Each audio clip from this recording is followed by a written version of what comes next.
যতদিন ভারত শেখ হাসিনাকে ফিরিয়ে না দেবে ততদিন ভারত আমাদের কাছে শত্রু রাষ্ট্র হিসেবে গণ্য হবে।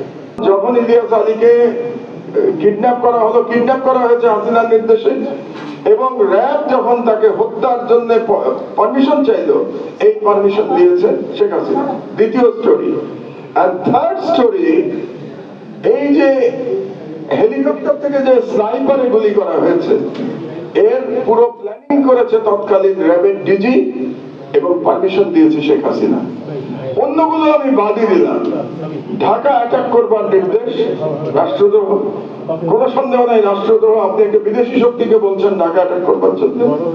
আপনি ইলিয়াস আলীকে গুম করে খুন করেছেন, কাজে আপনি একজন খুনি।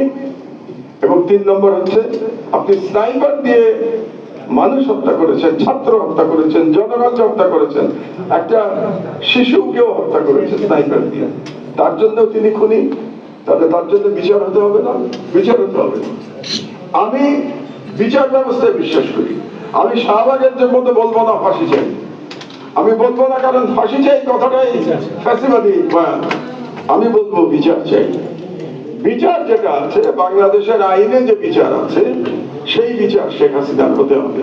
কাজে ভারত যদি আমাদের সাথে, আমি বন্ধুত্ব শব্দটা বলবো না, আসলে প্রতিবেশীর মধ্যে বন্ধুত্ব খুব কঠিন, কারণ প্রতিবেশীর মধ্যে নানা রকম হিসাব কিতাব থাকে, কম্পিটিশন থাকে, স্বার্থের ব্যাপার থাকে। এখানে বন্ধুত্ব চলে না। ভারত যদি বাংলাদেশের সাথে একটা ভারসাম্যমূলক সম্পর্ক চায়, আমি এই শব্দটাই বলবো, ভারসাম্যমূলক সম্পর্ক। আমরাও চাই ভারতের সাথে ভারসাম্যমূলক সম্পর্ক। এটা যদি চায় তাহলে অবশ্যই শেখ হাসিনাকে বাংলাদেশে ফিরিয়ে দিতে হবে, যাতে আমরা শেখ হাসিনার বিচার এই দেশে করতে পারি। এবং এটাই হবে আমাদের মিনিমাম ডিমান্ড ভারতের কাছে। এবং এই ডিমান্ডের উপর বেসিস করেই আমাদের ভারসাম্যমূলক যে সম্পর্ক, সেটা সূচনা হতে হবে।